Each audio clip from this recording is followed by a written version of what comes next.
Afinal, será que esse seriado é só um filme gigante dividido em algumas partes? Ou será que o filme é uma série que coube em mais ou menos 2 horas? Nesse vídeo eu vou discutir algumas diferenças entre séries e filmes, mas diferenças que vão além da obviedade da duração. E talvez até mostrar que duração não deve ser levada em consideração nesse papo. Esse vídeo tem ou terá outro complementar que levará a conversa para outro rumo quando eu vou falar sobre imersão. O link está na descrição. Tudo isso, mas antes um recado dos nossos patrocinadores.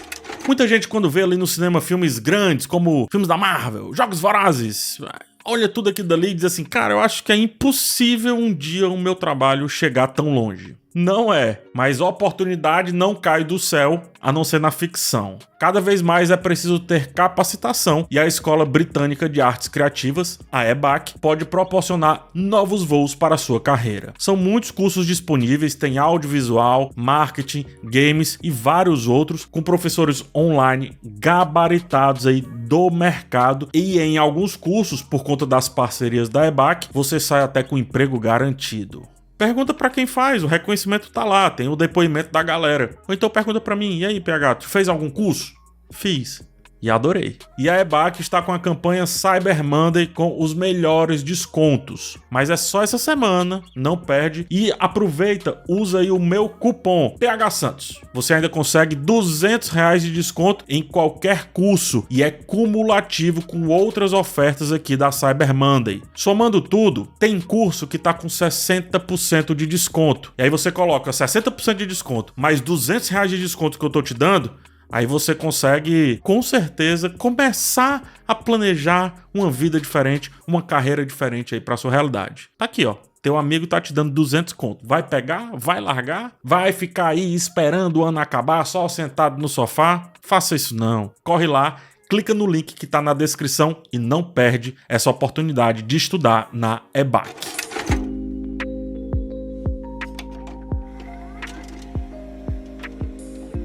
Eu comecei esse texto falando sobre questões de tempo no quesito duração, mas sabendo a verdade, a coisa que menos importa nessa discussão é a duração. Dizer que filmes e séries são diferentes, ou até parecidos, e o que mostra essa distância entre um e outro é o tempo de exibição, é muito senso comum. Filmes têm a duração que quiser, bem como seriados também. O filme mais longo tem 30 dias de duração, mas ele foi destruído depois da sua primeira e única exibição no YouTube. Portanto, Modern Times Forever é o segundo filme mais longo com 10 dias de duração. Ele mostra a sede de uma fábrica se transformar num prédio dilapidado, enquanto o tempo acelera para o futuro distante, quando a raça humana está sendo extinta. Pode parecer só a audácia dos realizadores, mas a duração do filme faz parte da discussão que o artista quer ressaltar. Ele quer, dentre outros assuntos, apontar como a ação do tempo influencia grandes marcos e grandes monumentos históricos e arquitetônicos. Sua única exibição, inclusive, foi no próprio prédio que serviu como personagem. Nem no cinema ele passou.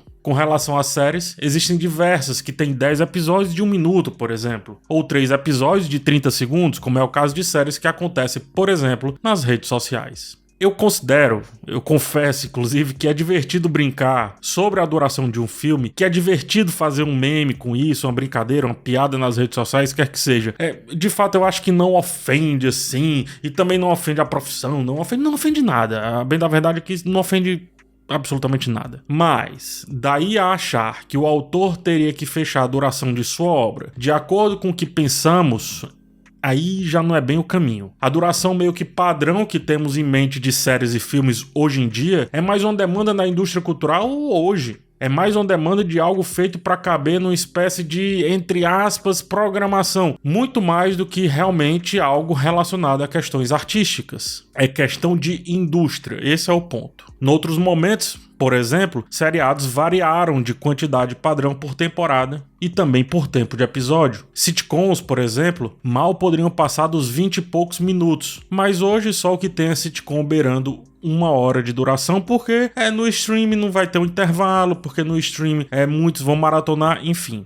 Filmes de outra época tinham normalmente suas quase 4 horas, como E o Vento Levou, com 3 horas e 58 minutos, Ben-Hur, com 3 horas e 32 minutos, Era Uma Vez na América, com 3 horas e 49 minutos, e por aí vai. São vários os exemplos. O padrão mudou por questões de exibição, mas também porque os hábitos de consumo mudaram. Mais vale o espectador ir ao cinema e ainda ter tempo de fazer o capital girar no shopping onde está esse cinema, do que antes, quando saía-se do filme direto para a rua e o que se tinha era a oportunidade de falar sobre. O filme Retratos Fantasmas, de Kleber Mendonça Filho, fala justamente sobre isso, dentre outras coisas. Mas, em resumo, duração e nada nessa discussão aqui é a mesma coisa. Portanto, falemos do que importa, falemos de narrativa.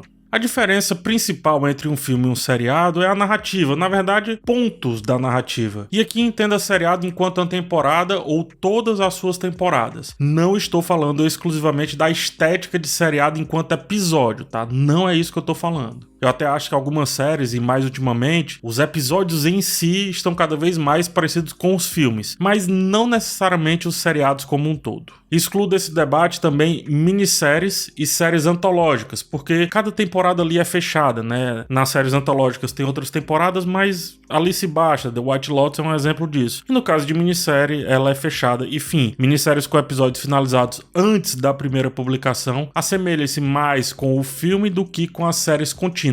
E você vai entender por quê na minha argumentação a seguir. Existem vários argumentos que diferenciam a série de um filme e eu vou me apegar àqueles que julgo os principais e mais complexos de serem percebidos. Dentre eles, como um filme expõe a sua mise-en-scène e como um seriado expõe, no caso, a sua. Mise-en-scène é um termo francês, mas muito usado no mundo todo, que literalmente significa colocar em cena. Ele refere-se à disposição de tudo que aparece no quadro da filmagem. Isso inclui os atores, iluminação, decoração, adereços, figurino e a própria composição da cena. Inclusive o ir e vir do quadro, né, a chamada blocagem, e como o plano é usado por tudo que está dentro dele. Em outras palavras, a mise-en-scène é a arte de contar uma história em termos visuais. É o que estabelece a atmosfera e o contexto emocional de uma cena. É o que influencia na maneira como o público interpreta e também se conecta com o filme. É por onde aparecem os subtextos e os temas da história. É como elementos técnicos atuam para isso acontecer e por aí vai. Dá para falar horas sobre mise-en-scène, mas esse é o básico. Essencialmente, a mise-en-scène de um filme é diferente de uma série, e o motivo é até simples. Do jeito que o filme é pensado, não tem volta, ele é publicado e fim.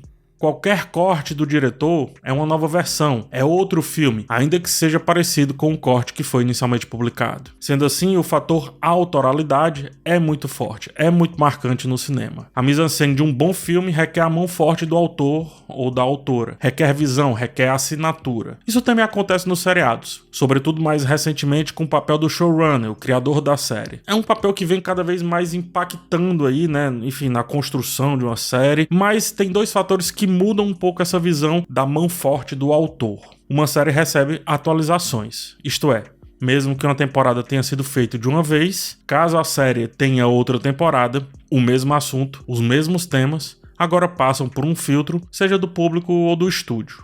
Porque a série essencialmente precisa de audiência. Outro fator também é que nem todas as séries são majoritariamente dirigidas e até escritas pelo showrunner. Perceba como os episódios têm visões específicas de diretores diferentes. Isto é, não necessariamente é a visão do showrunner. É uma tentativa às vezes até de emular. Ele parece que o showrunner, no geral, mais como um produtor ou um elo entre ideias e estúdios. Mas é importante dizer e repito, via de regra, e regra não se faz a partir de exceções, é bom que se diga.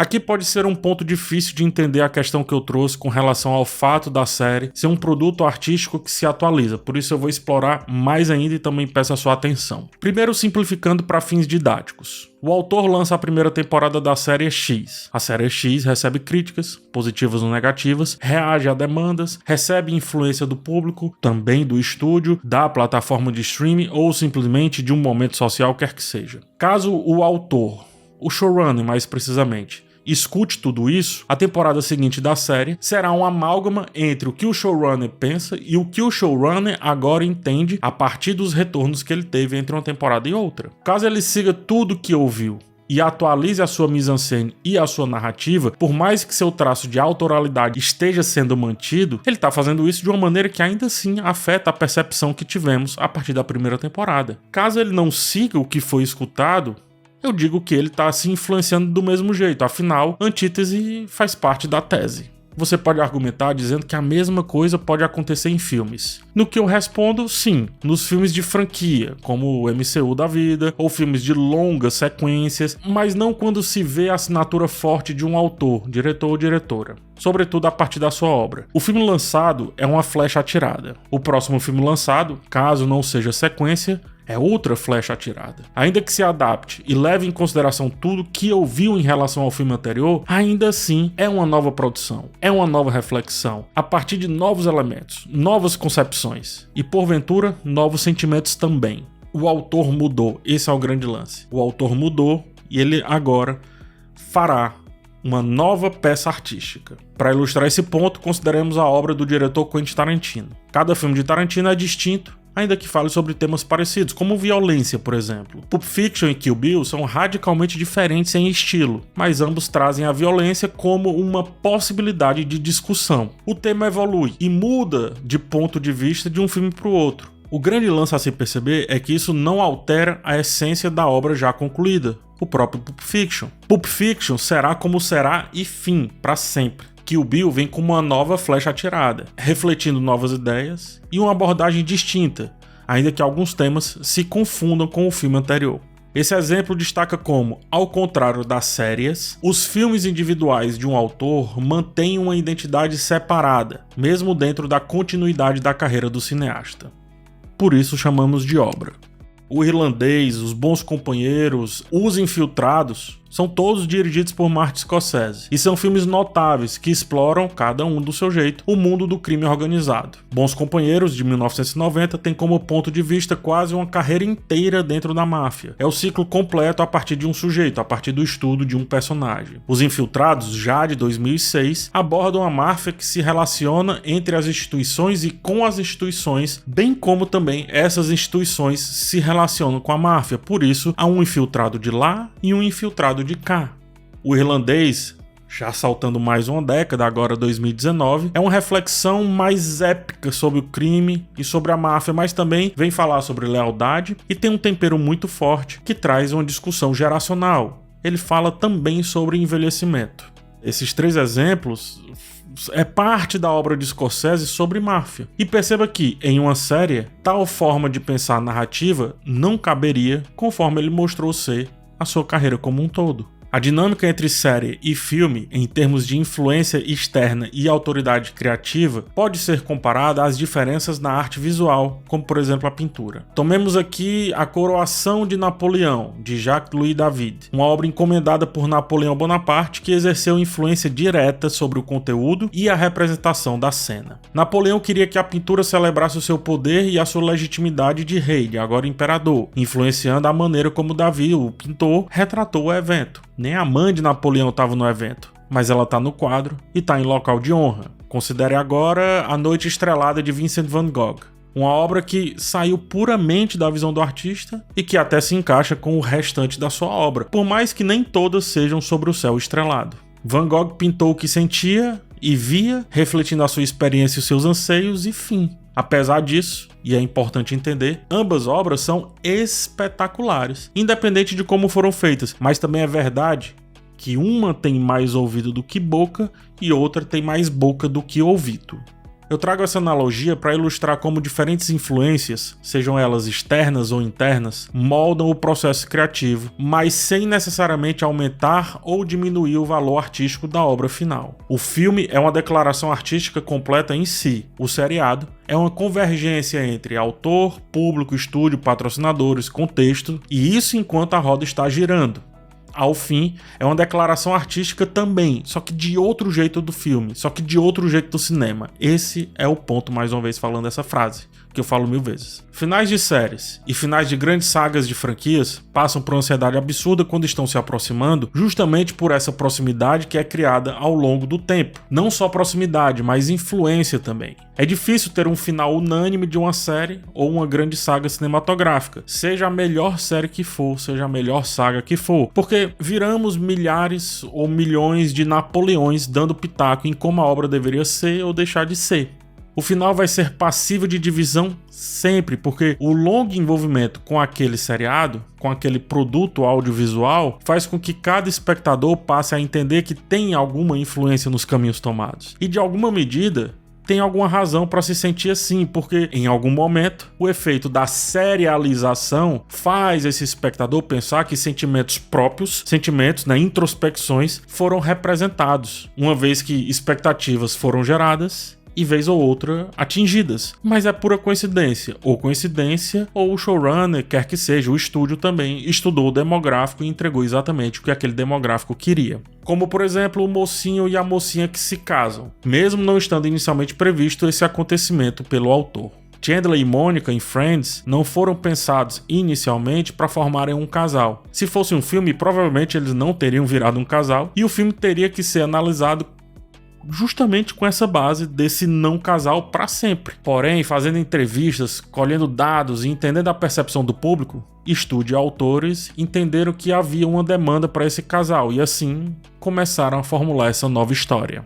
Jesse Pinkman não permaneceria vivo em Breaking Bad, uma série quase unânime por crítica e público. Jesse é uma demanda difícil de compreender como sendo totalmente do autor. Ora, a série parou no 7º episódio da primeira temporada por conta da greve dos roteiristas. Jesse morreria no 9º episódio, segundo previsto. Na volta da pausa, a coisa mudou. O jovem que gritava "Yes, Science!" mudou de percepção. Em um painel de 2011, Vince Gilligan, showrunner da série, disse que já no 2º episódio sabia que não iria mais matar Jesse. Mas a bem da verdade, o personagem iria morrer no 9º episódio se não houvesse a greve. E fim. O fato da série parar permitiu que ele vivesse, mas, é importante dizer, com a coisa já sendo pública, com a coisa já estando publicada.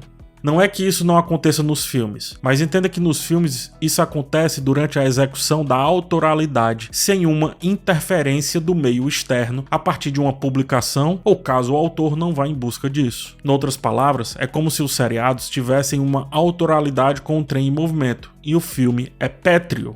O que ele quis discutir, discutiu e pronto. Nada tem a ver com duração, mas sim com formato. Esse é o grande lance, tem a ver em como a mise-en-scène e o roteiro são concebidos e depois entregues em narrativa. Ainda que um autor que está fazendo um filme modifique-o completamente desde a escrita do roteiro até o fim da edição, ainda assim, o filme só existirá quando for exibido em seu corte final. Antes disso, ele não é filme, ele é produção, ele não existe. Van Gogh poderia sair por aí com Noite Estrelada, mas somente quando ele dissesse que estava terminado e assim assinasse o quadro, é que a arte de fato estaria finalizada. Séries só finalizam quando acabam, e entre o iniciar e o acabar, ela não é autocontida. Ela está sendo postada com atualizações constantes e sofrem influências diretas ou indiretas antes de estarem plenamente finalizadas. Tem quem goste dessa construção, tem quem não. Eu gosto. Permite debates. Permite entender o criador enquanto, como eu disse, o trem está em movimento. Mas não é esse o ponto. O ponto aqui é a diferença entre séries e filmes. E não o que é melhor ou o que é pior. Do ponto de vista narrativo, trago outro fator importante para se analisar a diferença entre série e filme, que é o gancho. A danada, a boa e ruim presença do gancho.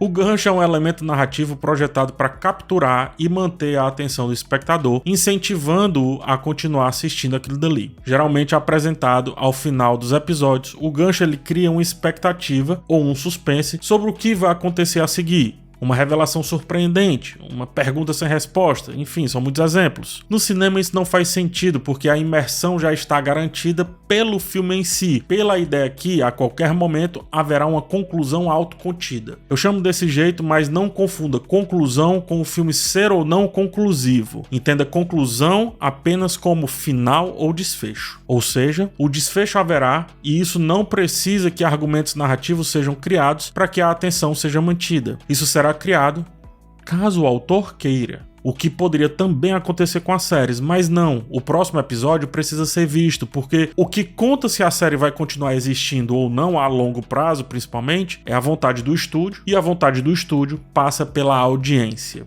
Nesse caso, a série, enquanto episódio, se preocupa mais em como os temas serão tratados e ainda assim ficará o suficiente para ter um bom gancho. Ou seja, as séries elas se preocupam basicamente em como o episódio vai conseguir tratar o tema da vez e ainda assim conseguir deixar um bom gancho. Do ponto de vista estético, isso não permite que uma análise de uma série enquanto está sendo exibida seja conclusiva, ou pelo menos já dê elementos suficientes para uma discussão ser levada para vários lugares. Quando faço análise de séries, por exemplo, perceba, baseio-me nos temas apresentados exclusivamente pelo episódio e como eles foram tratados, mas evito ser conclusivo em relação à série como um todo. Tem gente que ama ou condena a série a partir de pouquíssimos episódios, só que para mim não faz tanto sentido. Primeiras impressões é diferente de realmente ter aquela coisa totalmente concluída, porque a gente pode ainda estar vendo uma figura que parece ter uma forma, mas na verdade terá outra forma, e em muitos casos, por conta do que falei anteriormente, e geralmente ela não termina como foi inicialmente prevista. Shonda Rhimes afirma que seriados são sobre não ter um final até que todas as possibilidades de explorar um local ou uma situação sejam esgotadas. É como se os roteiros servissem a premissa o tempo inteiro. Aaron Sorkin vem dizer que um filme passa por uma intenção, um objetivo, e assim virão os obstáculos que serão criados para essa intenção ser atingida ou não. Enquanto séries buscam ser aliadas ao público, caso contrário, a não aceitação do público fará com que ela seja cancelada. E aqui eu peço que você entenda bem o termo cancelado e o peso desse termo. Filmes não. Filmes são peças finalizadas e autocontidas que, ainda que tentem agradar ao público, farão isso sem de fato escutá-los, o que garante mais autoralidade ainda do que nas séries. Volto a dizer, não que as séries não tenham. Tem, mas é de uma forma muito diferente. Esse vídeo pausa por aqui, mas ele não termina.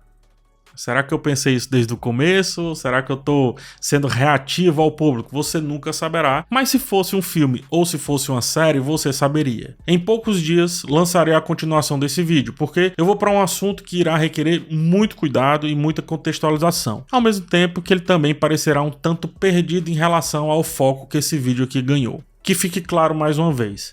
Seriado ou filme, superior ou inferior, não é essa a discussão. Minha opinião é clara. São duas formas de arte fascinantes e descendem da mesma árvore, o audiovisual. Mas carro não é moto e moto não é carro, por mais que ambos sejam veículos. Na parte 2 desse vídeo falarei sobre imersão e farei uma difícil defesa de como o cinema não é tão exclusivo assim como antigamente para tal imersão. E por isso, as séries têm ganhado mais relevância, mais força ultimamente. Para você do futuro, é só ir na descrição desse vídeo que já tem link para o próximo. A gente se vê lá, um forte abraço e tchau.